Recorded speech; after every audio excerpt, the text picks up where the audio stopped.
যে সরকারকে এত স্যাক্রিফাইসের বিনিময়ে এই বাংলাদেশের মানুষ নিয়ে আসলো, যে সরকারকে আপনার মনে করে এত কিছুর বিনিময়ে নিয়ে এসে বসাইলো শুধুমাত্র এই কাজগুলোই করার জন্য, যে কাজগুলো আগে সরকার আগে সরকারের চুক্তি বিভিন্ন কিছুর মধ্যে যে অনৈতিকতাগুলো ধরা পড়বে সেই জিনিসগুলো ঠিক করার জন্য এবং একটা সুস্থ সঠিক নির্বাচন দেওয়ার জন্য।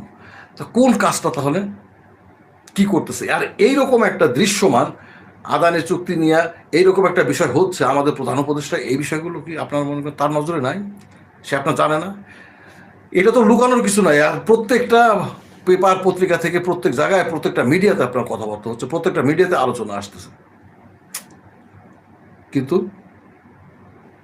ফলটা কি?